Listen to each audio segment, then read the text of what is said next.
Sanibonani, welcome back to a video. Ngiyabonga kakhulu ukuthi ungene. Thank you very much. Ngicela subscribe, like video, share video as well as ukubuka ama-ads.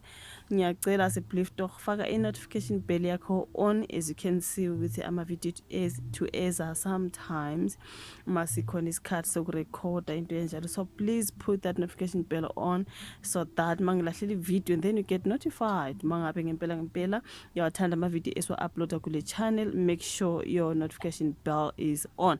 Now guys, asikhulumeni ke ngodaba lalo mfana ngababa uMgabe uBellamain Chadunga Mgabe. Siyazi ukuthi it's been in and out of court ever since waboshwa ke yena ke nelunga lomndeni wakhe ke I think this is Tobias Matonje Mugabe as well. So abo Mugabe bodwa ke labanye guys siyakhumbula ukuthi baboshwa emva kokuthi kudutshulwe ke umuntu okuthiwa isebenzi laphana ngakubo kwendlu yakubo kaBellamain. Angazi indlu yakhe noma ngiyakubo yini guys, angizazi zakaMgabe khona laphana ngase egoli esantini, something like that. So yeah, siyazi siye sababona bengena in and out kuthiwa postponed. So I think bekumele bayifaka isicelo sebail. So kuthiwa yeah bayibalaxaza ke isicelo ibail yabo, sorry, indodana kalo wayengumongameli waseZim ubaba Robert Mugabe. uBellamain Chadunga Mgabe kanye naloke osolwa naye ke onguTobias Mugabe Matho. I think it's Matonodze, but kwezinye indaba babhala Matonje. Like I do not know guys, I'm sorry if I'm butchering his name, but I think Matonodze or Matonje into kanjalo. Okay,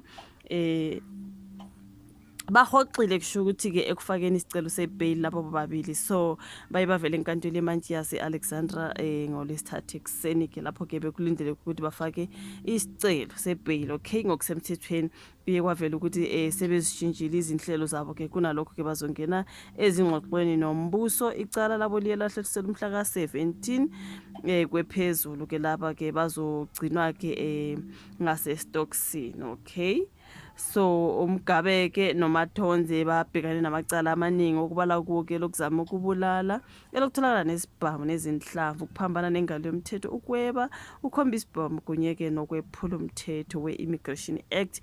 Njengoba siyesazo kuthiwa ke kuthiwa ke iy'ncwadi zakhe angazi ubuhwirihwiri kuningi. I don't understand uMgabe okungathiwa use-South Africa illegally njani mdakabawo, njani zitheni iy'ncwadi zakhe, like everything just doesn't make any sense. So he was here illegally ngoba kutheni, ngoba kwenze njani, eshodangani lo mfana kaMgabe bafethu illegally in South Africa.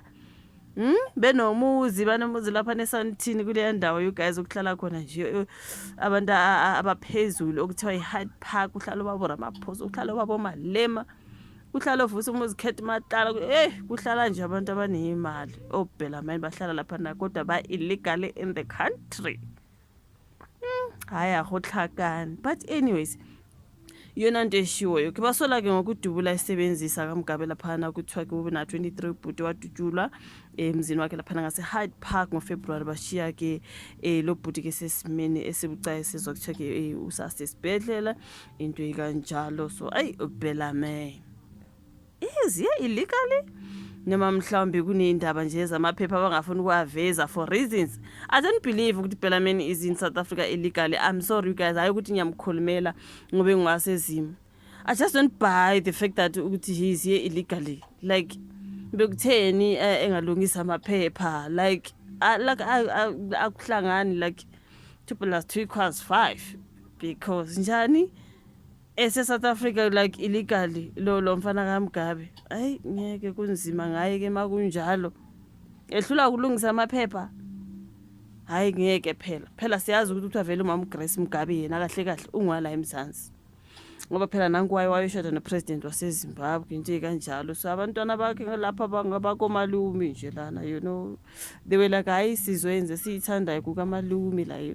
But illegally are you telling me they don't own anything? Mhlambe besenza yonke into ngamaphepha angekho emthethweni, like njalo mdakaba kuthiwe fraudulently what why kumele wenze fraud when it comes to your papers? Ngizibuze kaningi nje lo mbuzo, why kumele enze ifraud when it comes amaphepha wakhe? Okay, get a passport angithi lapha ngakini nje vele benibusa, thola ipassport ke faka ipermit bakushayele.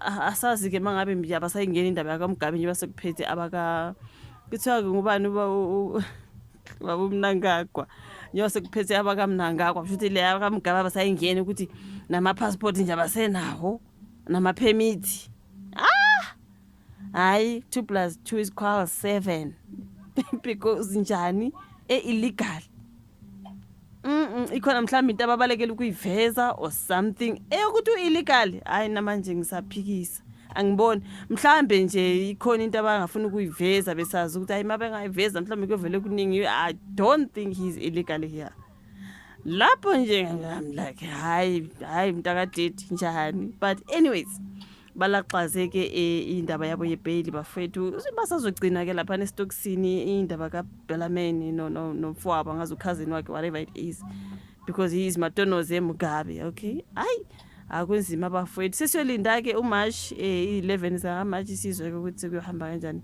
ngendaba laba abafana bakaMgabe bobabili.